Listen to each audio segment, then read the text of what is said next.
सभी प्रतियोगी परीक्षाओं के लिए देते हैं इंपॉर्टेंट करंट अफेयर्स 7 जुलाई 2025 का आपकी पाठशाला द्वारा।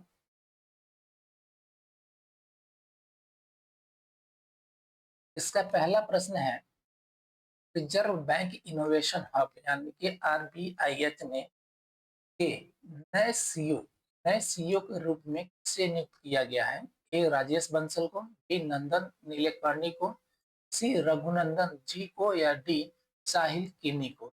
तो नियुक्त किया गया नए सीईओ के रूप में किसका? रिजर्व बैंक इनोवेशन हब के नए सीईओ के रूप में साहिल किनी को। कौन है? साहिल किनी को नियुक्त किया गया है। फिनटेक विशेषज्ञ कौन है? क्या है ये? फिनटेक विशेषज्ञ और सेतु के सहायक, सेतु के सह संस्थापक।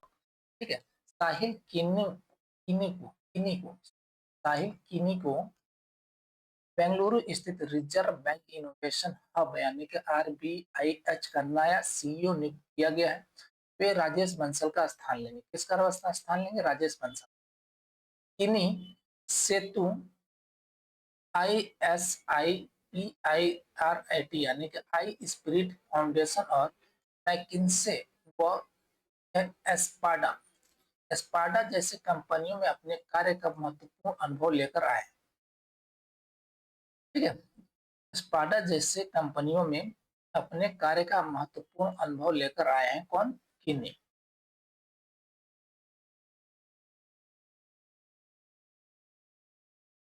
उन्होंने आधार और यूपीआई जैसी प्रमुख डिजिटल अवसंरचना परियोजनाओं में योगदान दिया है। का नेतृत्व आरबीआईएच के लिए एक नए चरण का सूत्रपात करता है जो डिजिटल वित्त में नवाचार के विस्तार, वित्तीय समावेशन में सुधार और साझेदारी के निर्माण पर केंद्रित है। साझेदारियों के निर्माण पर केंद्रित है। की नियुक्ति एक प्रतिस्पर्धी चयन प्रक्रिया के बाद हुई है जिसमें इस पद के लिए 400 से अधिक आवेदकों पर विचार किया गया था, जो इस रणनीतिक पद के महत्व को रेखांकित करता है। अगला प्रश्न है, विश्व बैंक के अनुसार विश्व के सर्वाधिक समतामूलक समाजों यानी कि the world most equal societies Bharat का स्थान क्या है? ए पहला, बी चौथा, बी तीसरा या डी पांचवा। तो भारत का स्थान है कौन सा? ये चौथा स्थान। इसमें ये विश्व के सर्वाधिक समतामूलक समाजों में भारत का स्थान कितना है? चौथा। कौन सा स्थान? ये चौथा स्थान है। विश्व बैंक द्वारा गिनी सूचकांक, कौन सा सूचकांक? ये गिनी सूचकांक। गिनी सूचकांक के आधार पर भारत को दुनिया के सबसे समतामूलक समाजों में चौथा स्थान दिया गया है। 25.5 अंकों के साथ भारत केवल स्लोवाक गणराज्य यानी 24.1, स्लोवेनिया 24.3 और बेलारूस 24.4, इनका क्या है? ये अंक है से पीछे है, जिसका अर्थ है कि आय और धन समानता के मामले में भारत दुनिया के अधिकांश देशों से आगे है। यह एक गिनी सूचकांक असमानता का एक मानक आर्थिक मापक है जहां कम मूल्य अधिक समान वितरण का संकेत देता है। कम मूल्य अधिक समान वितरण का संकेत देता है। यह रैंकिंग भारत में आर्थिक समावेशिता और आय वितरण में उल्लेखनीय प्रगति को दर्शाती है, जो इसे सामाजिक और आर्थिक समानता के लिए प्रयासरत विकासशील देशों के बीच एक अग्रणी उदाहरण के रूप में स्थापित करती है। अगला प्रश्न है 24 जुलाई सॉरी अगला प्रश्न जुलाई 2025 में इंडिगो एयरलाइंस के बोर्ड में गैर कार्यकारी निदेशक के रूप में किसे नियुक्त किया गया? कौन सा गैर कार्यकारी? ए रघुराम राजन को, बी अरविंद सुब्रमण्यम को, सी अमिताभ कांत को या डी राजीव कुमार को। इसको नियुक्त किया गया है ये गैर कार्यकारी निदेशक किया गया ये अभिकांत अमिताभ कांत को। इसको अमिताभ कांत को नियुक्त किया गया है इंडिगो एयरलाइंस के बोर्ड में गैर कार्यकारी निदेशक के रूप में। 3 जुलाई 2025 को इंडिगो एयरलाइंस ने अमिताभ कांत को अपने निदेशक मंडल में गैर कार्यकारी निदेशक नियुक्त किया है। नीति आयोग के पूर्व सीईओ और भारत के 20 शेरपा कांत को मेक इन इंडिया और स्टार्टअप इंडिया जैसे राष्ट्रीय कार्यक्रमों में दशकों का नीतिगत अनुभव और नेतृत्व प्राप्त है। उनकी नियुक्ति को इंडिगो की वैश्विक विस्तार और परिचालन उत्कृष्टता की महत्वताओं को समर्थन देने के लिए एक रणनीतिक कदम के रूप में देखा जा रहा है। शासन, नवाचार और अंतर्राष्ट्रीय संबंधों में अपनी मजबूत पृष्ठभूमि के साथ कांत से एयरलाइंस की दीर्घकालिक विकास रणनीति और भारत को एक प्रमुख यात्रा और विमान केंद्र के रूप में स्थापित करने के उसके दृष्टिकोण में महत्वपूर्ण योगदान की उम्मीद है। अगला प्रश्न है, फेनोम इंडिया नेशनल बायो बैंक यानी कि राष्ट्रीय बायो बैंक का कहाँ स्थापित है? फेनोम इंडिया नेशनल बायो बैंक कहाँ स्थापित है? ए मुंबई में, बी हैदराबाद में, सी नई दिल्ली में या डी बेंगलुरु में? कहाँ स्थापित है? ये स्थापित है नई दिल्ली में। फेनोम इंडिया राष्ट्रीय बायो बैंक नई दिल्ली स्थित CSIR institute of genomics and integrative biology यानी कि आईजीआईबी में स्थित केंद्रीय विज्ञान और प्रौद्योगिकी राज्य मंत्री डॉक्टर जितेंद्र सिंह द्वारा उद्घाटन किया गया। यह बायोबैंक भारत में जैव चिकित्सा अनुसंधान और डेटा संग्रह की दिशा में एक महत्वपूर्ण कदम है। इसका उद्देश्य प्रतिभागियों से जीनोमिक जीवन शैली और नैदानिक डेटा एकत्र करना है, जिससे व्यक्तिगत चिकित्सा और जन स्वास्थ्य में प्रगति को योगदान मिलेगा। विज्ञान एवं प्रौद्योगिकी मंत्रालय इस पहल का समर्थन करता है, जिससे नई दिल्ली एकीकृत जैविक अनुसंधान के माध्यम से स्वास्थ्य सेवा परिणामों में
अगला प्रश्न है, राशन वितरण के लिए आधार आधारित चेहरा प्रमाणीकरण का उपयोग करने वाला भारत का पहला राज्य कौन सा बन गया है? ए हिमाचल प्रदेश, बी उत्तराखंड, सी महाराष्ट्र या डी कर्नाटक? कौन सा बना है ये? है तो ये बना है कौन सा? ये हिमाचल प्रदेश, जो आधार आधारित चेहरा प्रमाणीकरण का उपयोग करके भारत का पहला राज्य बन गया है। इसका राशन वितरण, हिमाचल प्रदेश सर्वाधिक वितरण प्रणाली यानी कि पीडीएस के तहत राशन वितरण के लिए आधार आधारित चेहरा प्रमाणीकरण face mouth face auth face auth शुरू करने वाला पहला भारतीय राज्य बन गया है। जुलाई 2025 में शुरू की गई इस प्रणाली को फिंगर प्रिंटिंग, स्कैन और ओटीपी सत्यापन जैसी पिछली विधियों को चुनौतियों का समाधान करने के लिए विकसित किया गया था, जो अक्सर नेटवर्क समस्याओं का या बायोमेट्रिक बेमेल के कारण पहाड़ी और दूर दराज के इलाकों में विफल हो जाती थी। नई फेस अर्थ पद्धति लाभार्थियों के चेहरे को स्कैन करने और उन्हें आधार रिकॉर्ड से मिलान करने के लिए मूल्य की दुकानों के विक्रेताओं के स्मार्टफोन पर एक मोबाइल ऐप का उपयोग करती हैं, जिससे तेज और अधिक विश्वसनीय प्रमाणीकरण सुनिश्चित होता है। यह पहल डिजिटल शासन एवं समावेशी सार्वजनिक सेवा वितरण में एक महत्वपूर्ण प्रगति का प्रतीक है। अगला प्रश्न है, 2025 में 17वां ब्रिक्स शिखर सम्मेलन किस देश में आयोजित किया गया था, जिसमें प्रधानमंत्री ने भाग लिया था? ए दक्षिण अफ्रीका में, बी रूस में, सी ब्राजील में या डी भारत में? कहाँ ये शुरू हुआ था? ये ब्राजील में। 2025 में 17वें ब्रिक्स सम्मेलन की मेजबानी ब्राजील ने की। ब्राजील ने रियो डी जेनेरियो शहर में की। कहाँ पे की? रियो डी जेनेरियो शहर में की। और इसमें प्रधानमंत्री नरेंद्र मोदी सहित अन्य ब्रिक्स नेताओं ने भाग लिया।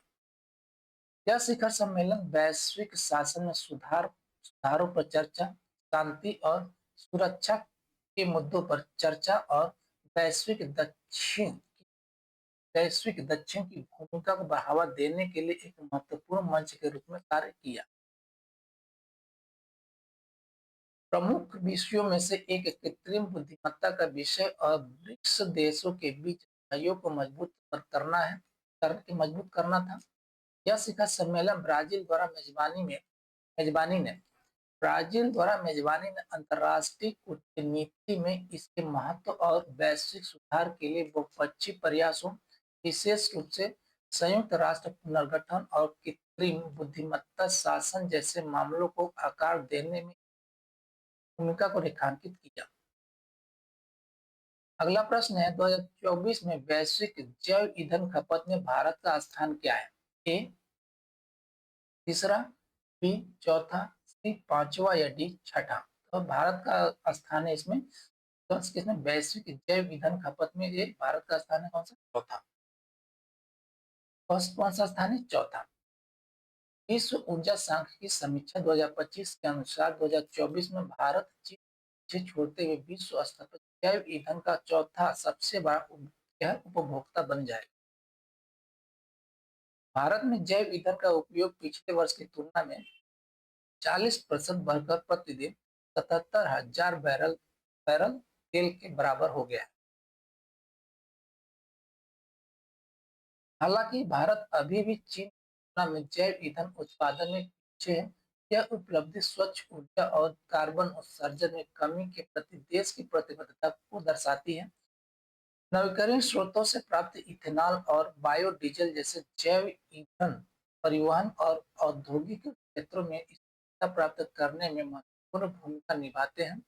यह रैंकिंग्स हरित अपनाने में भारत के बढ़ते नेतृत्व को रेखांकित करती है। अगला प्रश्न है, एशियाई जूनियर स्क्वैश चैंपियनशिप में अंडर 17 लड़कों का खिताब किसने जीता? ए निखिलेश्वर मोगन मोगन सुंदरम, सी आर्यवीर दीवान, सी चेउंग टीसी या डी आदित्य मेहता? कौन जीता ये आर्यवीर दीवान ने जीता है। इतना एशियाई जूनियर स्क्वैश चैंपियनशिप में अंडर 17 लड़कों का खिताब जीता है आर्यवीर दीवान ने। आर्यवीर दीवान ने एशियाई जूनियर स्क्वैश चैंपियनशिप में अंडर 17 बालक वर्ग का खिताब जीतकर इस वर्ग में भारत का 13 साल का खिताब सूखा खत्म कर दिया। खिताबी सूखा क्या है? खत्म। 13 साल बाद ये चैंपियनशिप जीता गया। किसके द्वारा? आर्यवीर दीवान के द्वारा। उन्होंने असाधारण कौशल और संयम का परिचय देते हुए गत विजेता मलेशिया के निखिलेश्वर मोगन सुंदरम को हराकर यह उपलब्धि हासिल की। यह टूर्नामेंट कहाँ हुआ था? दक्षिण कोरिया के गिमचियोंग में हुआ था। कहाँ हुआ था? ये गिमचियोंग में आयोजित किया गया था। आर्यवीर की जीत भारतीय जूनियर स्क्वैश के लिए एक महत्वपूर्ण उपलब्धि है और इस खेल में देश की बढ़ती उपस्थिति में योगदान देती है। उनकी जीत अंडर 19 बालिका वर्ग में अनाहत सिंह की जीत है। उनकी जीत अंडर 19 बालिका वर्ग में अनाहत सिंह की जीत के साथ एक प्रमुख आकर्षण रही, जिसने इस आयोजन को भारतीय स्क्वैश के लिए एक योगदान यादगार बना दिया। अगला प्रश्न है, युवा वनडे में सबसे तेज शतक किसने लगाया?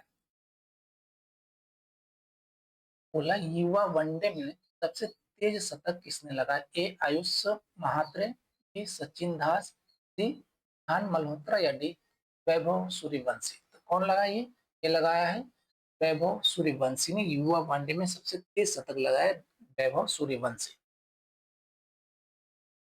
14 वर्षीय भारतीय क्रिकेटर वैभव सूर्यवंशी ने युवा वनडे मैच में सबसे तेज शतक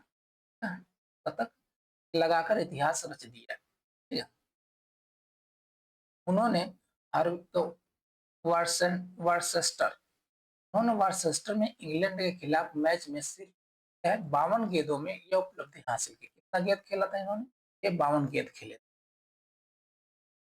उनकी आक्रामक पारी में 13 चौके तो क्या है 10 छक्के शामिल थे, जिसने इनकी कम उम्र में असाधारण प्रतिभा को दर्शाया। अपने अविश्वसनीय प्रदर्शन के साथ उन्होंने दूसरे क्रिकेट के लिए अपने साथी विहान मल्होत्रा निम्नाबाद 100 के साथ 219 रनों की विशाल साझेदारी भी की। यह रिकॉर्ड तोड़ उपलब्धि न केवल वैभव की बल्लेबाजी क्षमता को उजागर करती है, बल्कि अंतर्राष्ट्रीय स्तर पर युवा क्रिकेट में भारत की बढ़ती प्रतिष्ठा में भी योगदान देती है। अगला प्रश्न है, अस्थाना में आयोजित दूसरे विश्व मुक्केबाजी कप। अस्थाना में कहा भी? अस्थाना में आयोजित मुक्केबाजी कप 2025 में महिलाओं के 54 किलोग्राम वर्ग में भारत का पहला स्वर्ण पदक किसने जीता? ए साक्षी चौधरी, बी मीनाक्षी, सी पूजा रानी या डी योसलाइन पेरेस ने? किसने जीता? ये जीता है ये साक्षी चौधरी ने। 54 किलोग्राम वर्ग में भारत का पहला स्वर्ण पदक जीता। कहाँ पे? साक्षी चौधरी ने दूसरे विश्व मुक्केबाजी कप 2025 में महिलाओं के 54 किलोग्राम वर्ग में भारत के लिए स्वर्ण पदक जीता। उन्होंने अंतिम मुकाबले में अपना दबदबा दिखाते हुए अमेरिका की योसलाइन पेरेज को क्या है सर्वसम्मत सर्वसम्मत फैसले से हराकर क्या है हासिल की। यह जीत विशेष रूप से उल्लेखनीय थी क्योंकि यह टूर्नामेंट में भारत का पहला स्वर्ण पदक था। तो बाकी युवक विश्व चैंपियन साक्षी के प्रदर्शन ने अंतर्राष्ट्रीय मुक्केबाजी में निरंतर उत्कृष्टता को दर्शाया। मीनाक्षी और पूजा रानी जैसे अन्य भारतीय प्रतिभागियों ने भी सराहनीय प्रदर्शन करते हुए रजत पदक हासिल किए, लेकिन साक्षी ही पोडियम पर शीर्ष पर रही।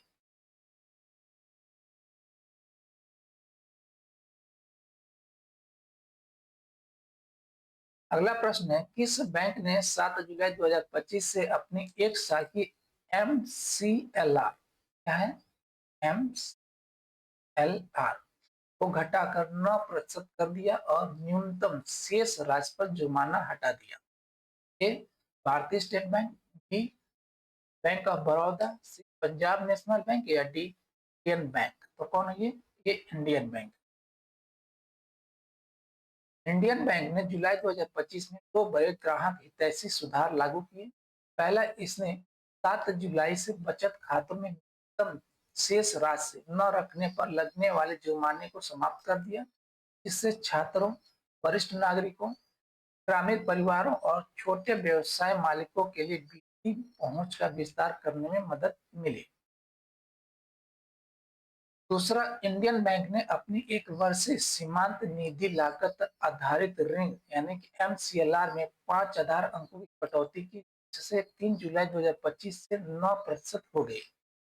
ऋण दरों में इस कटौती का मतलब है कि उधारकर्ताओं को नए ऋणों पर थोड़ी कम ब्याज दरों का लाभ मिलेगा। दोनों ही उपाय वित्तीय समावेशन को बढ़ावा देने और बैंकिंग को अधिक सुलभ और किफायती बनाने के बैंक के प्रयासों को दर्शाते हैं। अगला प्रश्न है, एशियाई पैरा तीरंदाजी एशियाई पैरा तीरंदाजी चैंपियनशिप 2025 में भारत ने कितने पदक जीते? ए 9, बी 6, सी 7 या डी 8? कितने पदक जीतेंगे? जीते हैं 9। भारत ने एशियाई पैरा तीरंदाजी चैंपियनशिप 2025 में कुल 9 पदक जीते, जिनमें 3 स्वर्ण, 3 रजत और 3 कांस्य पदक शामिल हैं। इस शानदार प्रदर्शन की बदौलत भारत समग्र पदक तालिका में चीन के ठीक पीछे स्थान पर रहा। हरविंदर सिंह ने शानदार प्रदर्शन करते हुए 2 स्वर्ण पदक जीते। पुरुष रिकवर व्यक्तिगत और मिश्रित रिकवर टीम स्पर्धा में भावना के साथ साथ रजत पदक भी जीता, जिससे पोडियम पर उनकी हैट्रिक बन गई। शीतल देवी और ज्योति का भी उल्लेखनीय योगदान रहा, जिन्होंने कंपाउंड महिला टीम स्पर्धा में चीन को हराकर स्वर्ण पदक जीता, जिससे एशियाई मंच पर पैरा तीरंदाजी में भारत की बढ़ती प्रतिष्ठा का पता चलता है। थैंक यू जी, धन्यवाद।